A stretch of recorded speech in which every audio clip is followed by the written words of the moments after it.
Hello everyone and welcome back to my channel. आज इस video में मैं आपको 20 डे स्टडी स्ट्रैटेजी कि कैसे हम 20 डेज़ में केवीएस और एनवीएस के एग्ज़ाम को कैसे क्रैक करें, जो टियर 1 होने वाला है हमारा, उसको हम कैसे क्रैक करें, इसके बारे में हम इसमें डिस्कस करेंगे। तो देखो, मैं ये बोल रही हूँ कि अगर हमारे पास सिर्फ ले दे के अगर हमारे पास 20 डेज़ हैं, क्योंकि हमें कुछ दिन रिवीजन के भी चाहिए, तो अगर हम ये मान रहे हैं कि हमारे पास सिर्फ 20 डेज़ हैं, तो उस 20 डेज़ में हम एक ऐसी स्ट्रैटेजी बनाएं जिसके थ्रू हम मैं ये नहीं बोल रही कि हम 100% में 100% कवर करें, लेकिन 100% में एटलीस्ट कम से कम हमारे पास हमारा 50 to 60% सिलेबस जो है वो कंप्लीट हो जाना चाहिए। इतनी हमें तैयारी 20 दिन में करनी है, और अगर 20 दिन आप मन लगा के पढ़ेंगे तो आई एम श्योर आपका 50 से 60% कवर हो जाएगा। क्योंकि देखो, सिलेबस बहुत वास्ट है, कोई इसका फिक्स लिमिट नहीं है। तो हमें ना अब स्मार्ट स्टडी करनी होगी। अगर आपने अभी तक अपनी पढ़ाई नहीं शुरू करी है और आपने फॉर्म भर दिया है और अभी भी आप ये सोच रहे हैं कि कैसे होगा कैसे होगा, तो आप बिल्कुल सही वीडियो पर आए हैं। इसमें 20 डेज़ की एक स्ट्रैटेजी हम बनाएंगे कि हम कैसे पढ़ सकते हैं और क्या क्या सिलेबस हम कवर कर सकते हैं। ठीक है, तो सबसे पहले मैं शुरुआत करती हूँ हिंदी से। हिंदी से टोटल आएंगे 10 क्वेश्चंस। उस 10 क्वेश्चंस में कुछ क्वेश्चंस ऐसे हैं जो फिक्स आने ही आने हैं। जैसे कुछ टॉपिक के क्वेश्चंस अगर मैं पकड़ूँ तो जो संधि है, संधि से एक क्वेश्चन बनेगा ही बनेगा। और संधि आप लिमिटेड पढ़िए, लेकिन आप उस चीज़ को ऐसे पढ़िए कि उस टॉपिक से अगर कुछ भी आ जाए तो मुझे बन जाए, वहाँ से मेरे मार्क्स फिक्स रहें। तो एक तो ये संधि है, दूसरा ये समास है, उपसर्ग एंड प्रत्यय, तद्भव तत्सम, संज्ञा सर्वनाम विशेषण क्रिया, कारक, कारक इज़ वेरी इंपॉर्टेंट, वचन, कभी आ जाता है कि वचन बताइए, मुहावरे लोकोक्ति इज़ वेरी इंपॉर्टेंट। बाकी इसके अलावा ये सारे कुछ हैं, अगर आप इसे याद कर सके। क्योंकि देखो, जैसे ये वाला जो क्वेश्चन है, अनेक शब्द, ये वाला जो टॉपिक है अनेक शब्दों के लिए एक शब्द, इसमें हमें बहुत सारी चीज़ें आती हैं, लेकिन कभी कभी ऐसा होता है ना कि वो अगर किसी क्वेश्चन को पूछा गया है कि इसका अनेक शब्दों में एक शब्द क्या होगा, तो वो हमारे दिमाग में रहता है, लेकिन वो हमारे ज़ुबान तक नहीं आ पाता है। क्यों नहीं आ पाता? क्योंकि हम उसकी रोज़ प्रैक्टिस या रिवीजन नहीं करते हैं। तो हमें इस वाले जो टॉपिक है ना, जो ये टॉपिक है, इनको हमें रोज़ एक प्रैक्टिस चाहिए, रोज़ एक गो थ्रू चाहिए। मैं ये नहीं बोल रही आप इसे याद कर लो, लेकिन जैसे अगर आपने सपोज़ आपने ये जो है अनेक शब्दों के लिए एक शब्द आपने 100 से 150 निकाल रखे हैं, कहीं भी प्रिंट करके या फोटोकॉपी आपने रखी है अपने पास, तो आप उसको हर दिन 20 मिनट दे के सिर्फ उसको एक गो थ्रू कर लीजिए, सिर्फ एक रीड कर लीजिए कि तो ना ये आपके क्या रहेगा, दिमाग में रहेगा। क्योंकि बहुत सारी चीज़ें हमें आती हैं, जैसे मुहावरे में भी हमें बहुत सारी चीज़ें आती हैं, लेकिन जब हमारे पास 4 ऑप्शन आते हैं ना, हमें कन्फ्यूजन क्रिएट होता है। तो इससे मैं ये नहीं बोल रही बहुत टाइम दीजिए, लेकिन हाँ, आप 20 मिनट दिन का देकर इसको सिर्फ एक रीडिंग दे दीजिए, तो उससे ये बहुत अच्छा हो जाएगा। जो हमें ध्यान से पढ़ने वाली चीज़ है वो है कारक वगैरह, क्योंकि इसमें बहुत सारी चीज़ें हमें ध्यान रखनी पड़ती हैं। तो मैं आपको बोल रही हूँ कि 2 दिन आप क्या करिए, 2 डेज़ आप सिर्फ और सिर्फ हिंदी पढ़िए, सिर्फ और सिर्फ हिंदी पढ़ के अपना कंसेप्ट क्लियर करिए। अगर मुझे पता है कि हिंदी हम सबको आती है, हम सबकी मातृभाषा हम सबको आती है, लेकिन जो इसके कुछ रूल्स होते हैं ना, वो हम डे बाय डे, हम अगर रोज़ उसकी प्रैक्टिस नहीं कर रहे, रिवीजन नहीं कर रहे, तो हम भूल जाते हैं। It's very obvious. तो अगर मैं यही बोल रही हूँ कि 2 दिन अपने आपको टाइम दीजिए, और 2 दिन में सिर्फ और सिर्फ आप हिंदी करिए और कुछ मत करिए उस दिन। तो अगर सिर्फ और सिर्फ आप हिंदी कर रहे हैं, लेकिन इस 2 दिन में ये भी बनाइए कि आपके पास ना स्टडी टाइम आप थोड़ा ज़्यादा रखिए। क्योंकि अब देखो, 2 घंटे की पढ़ाई अगर आप करोगे तो उससे कुछ नहीं होने वाला। अब हमें दिन के कम से कम 7 से 8 घंटे, 8 घंटे तो 8 घंटे जो है वो मैक्सिमम आपको पढ़ना ही पढ़ना है। अगर आप इससे ज़्यादा भी एक्सटेंड कर सकते हैं तो बहुत अच्छी बात है, लेकिन इतना तो होना ही चाहिए। तो मैं आपको बोल रही हूँ, 2 दिन आप डट के सिर्फ हिंदी करिए, अपने जितने भी बेसिक डाउट्स हैं वो क्लियर करिए। कोई भी वीडियो यूट्यूब में खोल लीजिए और आप उसके थ्रू कर लीजिए, क्योंकि बहुत सारे यूट्यूबर्स होते हैं जो थोड़े ट्रिक्स वगैरह से बताते हैं। वो ट्रिक्स बुक्स में भी होती हैं, लेकिन उसको रीड करने में टाइम लगता है। एक बार सुन लो, और सुन के फिर उसको जब आप बुक से करेंगे तो आपके लिए ईजी हो जाएगा। और रही बात अगर प्रैक्टिस क्वेश्चन की, तो प्रैक्टिस क्वेश्चन के लिए आप चैट जीपीटी या जेमिनाई में जाइए और बोलिए। जैसे सपोज़ अगर आपने संज्ञा टॉपिक कंप्लीट किया, तो आप चैट जीपीटी या जेमिनाई में जाकर बोलिए, उसको प्रॉम्प्ट दीजिए कि संज्ञा और उसके भेद के ऊपर कम से कम 50 मल्टीपल चॉइस क्वेश्चन आपको बनाकर अभी दे। तो वो आपको 50 मल्टीपल चॉइस क्वेश्चन दे देगा, आप उससे प्रैक्टिस कर लीजिए, तो आपके लिए ईजी हो जाएगा ये। तो ये सब जो टॉपिक है ना, इससे क्वेश्चंस बनेंगे ही बनेंगे। तो अगर 10 क्वेश्चन है तो 10 क्वेश्चन में अगर आप कम से कम ये पूरे टॉपिक में से अगर आप 8 टॉपिक भी, अगर आप 8 टॉपिक भी बहुत अच्छे से अगर पढ़ाई कर ले रहे हैं तो मतलब आपके कुछ तो आपने कंप्लीट कर लिया है, और आपके मार्क्स यहाँ से जो है ना, जो मार्क्स हैं आपके वो फिक्स हो जाएंगे कि हाँ मुझे ये इतना आता है और इतने मार्क्स मेरे फिक्स हैं। तो ये आपकी स्ट्रैटेजी होनी चाहिए। पूरा सिलेबस कवर करने की होड़ में मत रहिए। आप अपने अकॉर्डिंग अपना सिलेबस बनाइए कि मैं किस टॉपिक में बहुत अच्छी हूँ, किस टॉपिक में मुझे थोड़ी सी प्रैक्टिस चाहिए। अगर मैं अपनी बात करूँ तो मेरा मुहावरे, लकोक्ति, ये सब मेरा अच्छा है। और मेरा अनेकार्ती में एक शब्द जो ये है ना, अनेक शब्दों के लिए एक शब्द, अनेकार्ती समानार्थी, ये है मेरी प्रैक्टिस।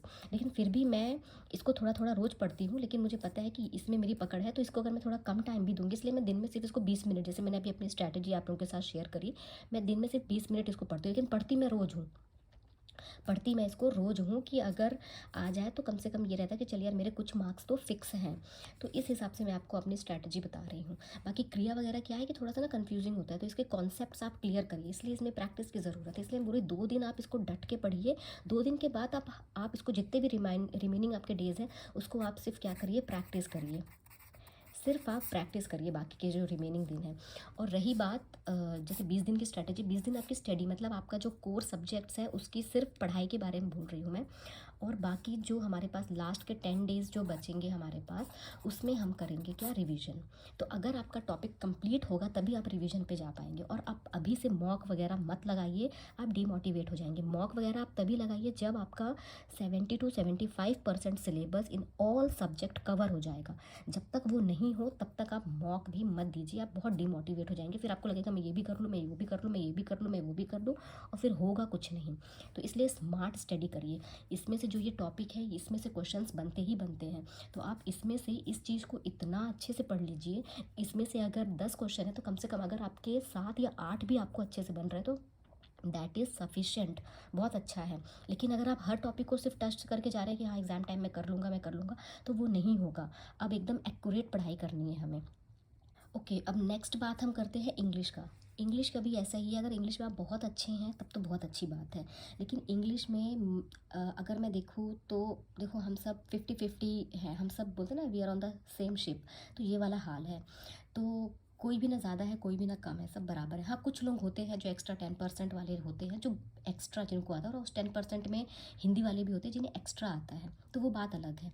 बट ये जो टॉपिक मैंने सेलेक्ट किया है, ये टॉपिक ऐसे जैसे क्वेश्चंस जो है ना वो बनेंगे ही बनेंगे। तो जैसे noun and its type, adjective, pronoun, verb, adverb, articles, prepositions, conjunction, tense, direct indirect speech, active passive, idioms. Idioms देखो ऐसा है कि हमारे हिंदी में जो मुहावरे हैं इंग्लिश में उसको ईडियम्स बोलते हैं।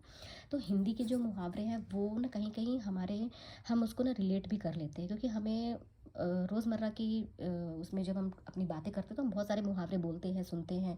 टीवी में भी बहुत सारे, हम जब कुछ भी देख रहे हैं तो उसमें बहुत सारे मुहावरे हम सुनते हैं, तो हमारे दिमाग में ना उसका अपने आप एक मीनिंग आ जाता है। लेकिन अगर हम इंग्लिश की बात करें तो हम इतनी क्लैरिटी नहीं है। तो मैं आपको ये बोल रही हूँ कि आप हर दिन 15 ईडियम्स आप हर दिन करिए। अगर आप 15 ईडियम्स हर दिन कर रहे हैं तो आपको ज़्यादा से ज़्यादा देखो मैं अगर बोलूँ तो हाफ़ एन आवर लगेंगे,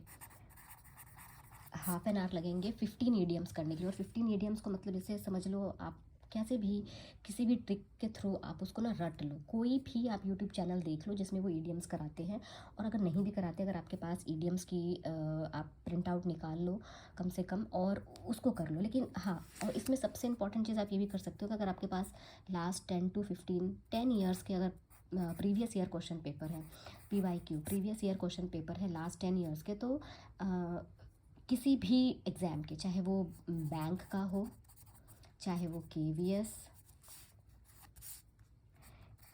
का हो, एनवीएस का हो, ठीक है, एनवीएस का हो, DSSS का हो, और सीटेट के हो। सीटेट में भी अगर आता है, I am not sure about CTET की आता है कि नहीं आता है, बट इफ़ इन केस, ठीक है। और भी जितने सारे SSC एग्ज़ाम्स वगैरह जितने भी होते हैं, तो आप ना सारे क्वेश्चन पेपर आपको ईज़िली नेट में मिल जाएंगे। आप उसमें से भी आप बहुत सारे ईडियम्स आप देख सकते हो, तो आपको एक आइडिया हो जाएगा कि लास्ट 10 ईयर्स में कैसे कैसे ईडियम्स आते थे। तो उससे भी अगर आप तैयारी कर ले रहे हो तो आई थिंक ईडियम्स उतना बहुत है, क्योंकि ना बहुत वास्ट है और हम हर चीज़ नहीं कर सकते।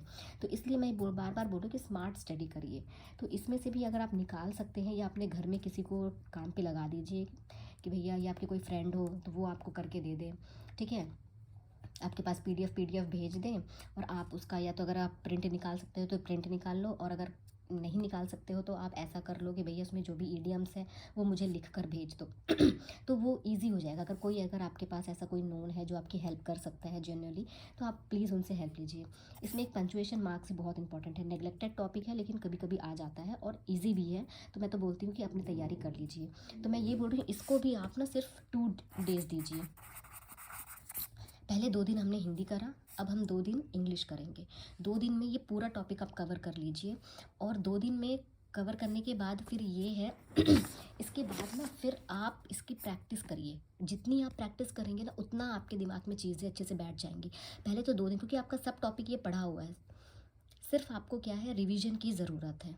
तो मैं सिर्फ उस रिवीजन की ही बात कर रही हूँ आपसे, कि उस रिवीजन के लिए आप पहले 2 दिन उसको अच्छे से स्टडी करिए, फिर आप उसको रिवीजन करिए। तो ये तो हो गया हिंदी और इंग्लिश की बात। अब हम बात करते हैं आगे मैथ्स की। तो अगर मैं मैथ्स की बात करूँ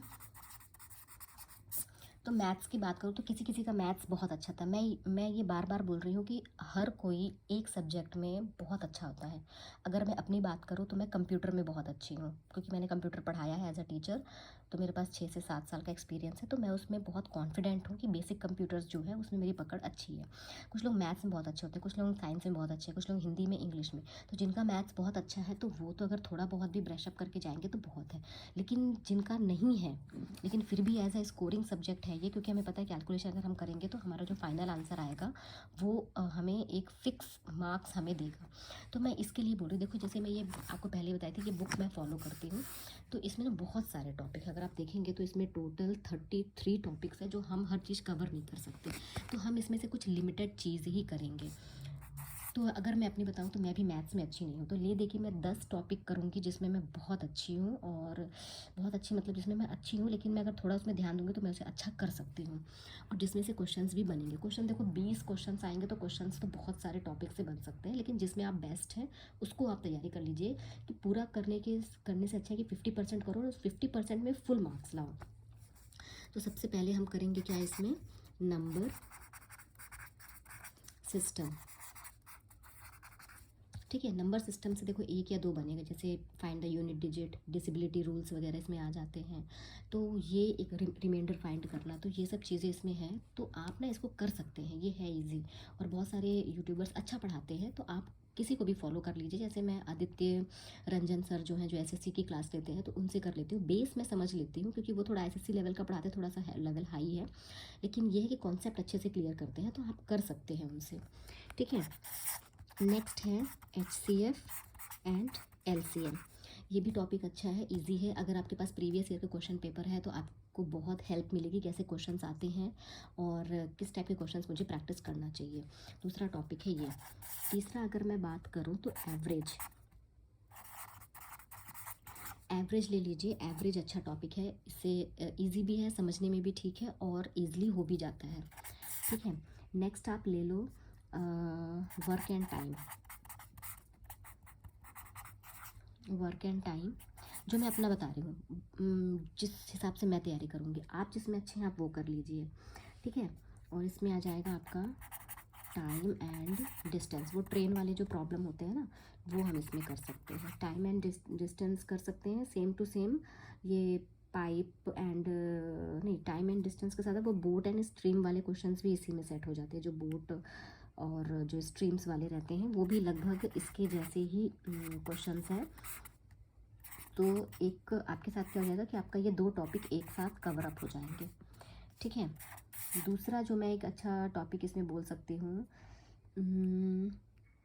जैसे ये एरिया वगैरह निकालना हो गया, मेंसुरेशन बोलते हैं इसे। एरिया, वॉल्यूम, सरफेस एरिया, ठीक है, टोटल, ये सब टोटल एक साथ कहलाता है मेंसुरेशन। ठीक है, एक साथ इसे मेंसुरेशन बोलते हैं। तो ये एक टॉपिक आप कर सकते हैं, इजी है और सही है। इसके बाद अगर मैं टॉपिक पकड़ूं तो प्रॉफिट एंड लॉस एक टॉपिक ये है। एक टॉपिक पकड़ूं तो परसेंटेज है। ठीक है, परसेंटेज हम कर सकते हैं इसमें। परसेंटेज तो खैर मेरा इतना अच्छा नहीं है, मेरा खैर प्रॉफिट लॉस भी अच्छा नहीं है, लेकिन फिर भी मैं ऐड ऑन कर दे रही हूँ कि इफ़ इन केस किसी को करना है तो वो कर सकता है। परसेंटेज हो सकता है, और क्या हो सकता है इसमें, कुछ क्वेश्चंस हो सकते हैं आपके मीन मीडियम जो होते हैं ना, मीन मीडियम, और ये मोड जिसमें निकालते हैं वो वाला भी ठीक है, जिसमें रेंज वगैरह फाइंड करनी रहती है वो भी ठीक है, वो हो सकता है इजी। और अगर किसी को करना है तो और भी बहुत सारे क्वेश्चन है, बट मैं सोच रही हूँ कि मेरे कुछ लिमिटेड ही चीज़ मैं अगर कवर अप करके चलूँ तो ठीक है। कैलेंडर्स वाले भी हैं, प्रोबेबिलिटीज़ हैं, compound interest and simple interest है,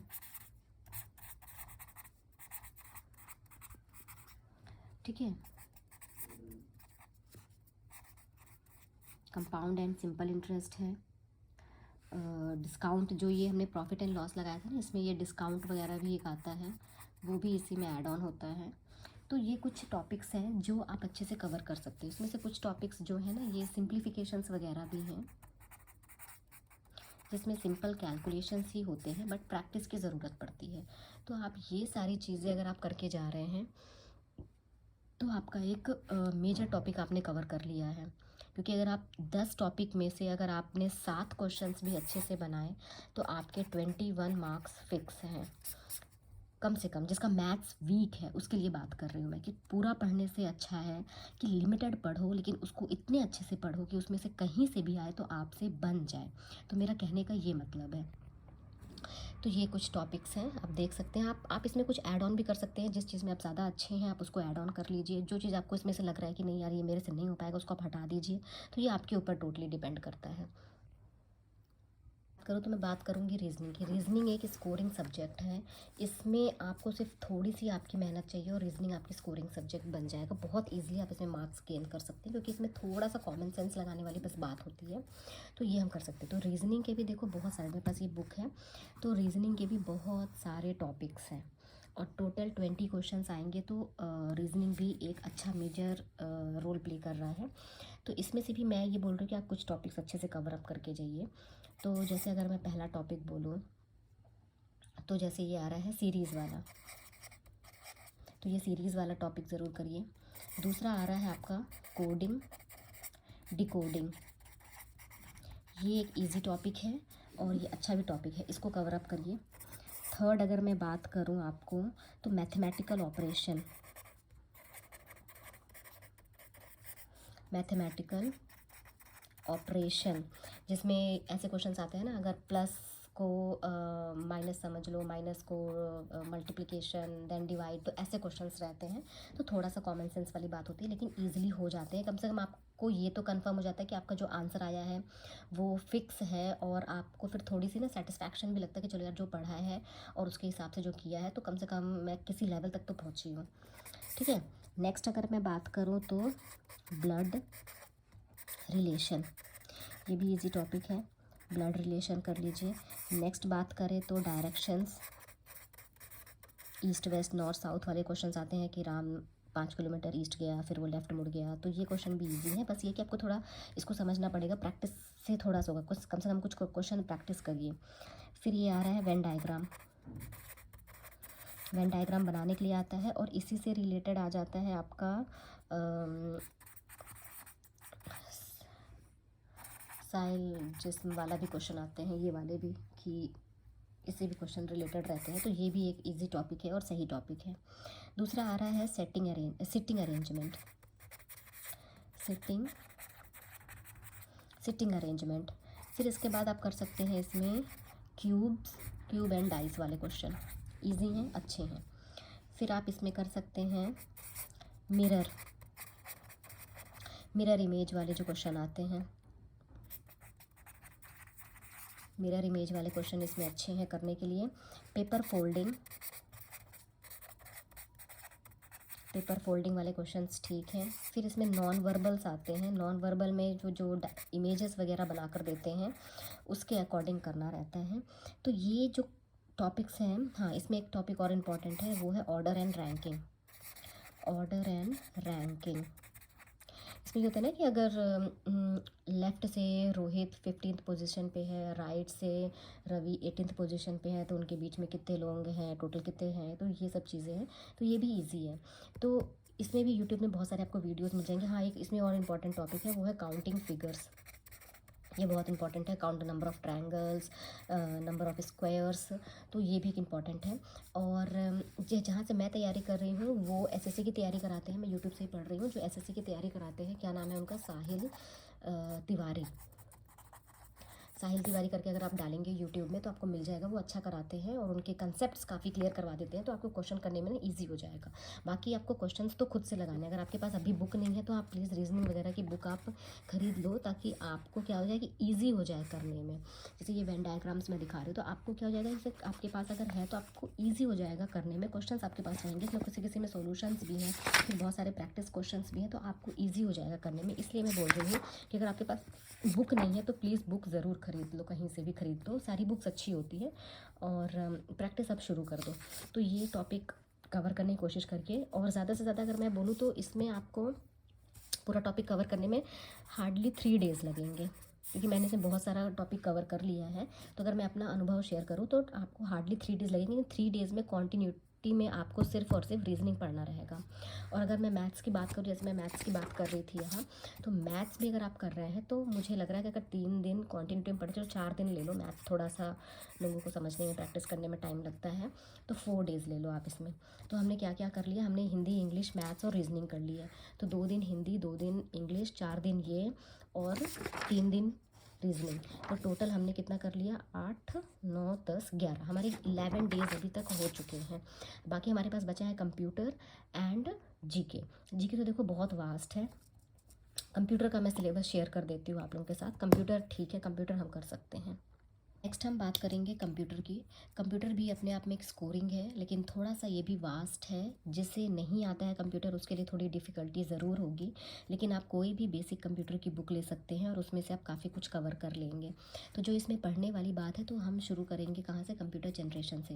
कंप्यूटर कितने जनरेशन होते हैं, लाइक 1 2 3 4 5, कितने जनरेशन है टोटल कंप्यूटर के। ठीक है, टाइप्स ऑफ कंप्यूटर पढ़ेंगे हम इसमें। टाइप्स ऑफ कंप्यूटर में super computer, main frame computer, micro computer, ये सब चीज़ें इसमें ऐड हो जाएंगे।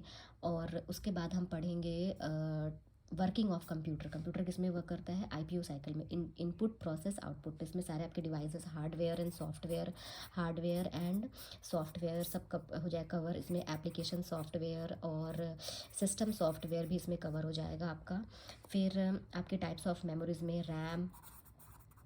रैम एंड रोम, उसके रिलेटेड जितनी भी मेमोरीज़ है वो कवर हो जाएंगी।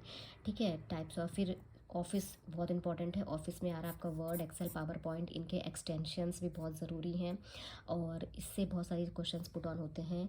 और इससे भी इंपॉर्टेंट आपका आ रहा है इंटरनेट। इंटरनेट से बहुत क्वेश्चंस पूछे जाते हैं और जैसे इंटरनेट में client server, different types of topologies भी हैं, फिर लैन, वैन, मैन, ये सब चीज़ें भी हैं। तो इंटरनेट तो जैसे आजकल बहुत यूज़ में भी है, तो इससे क्वेश्चंस अच्छे खासे बन सकते हैं।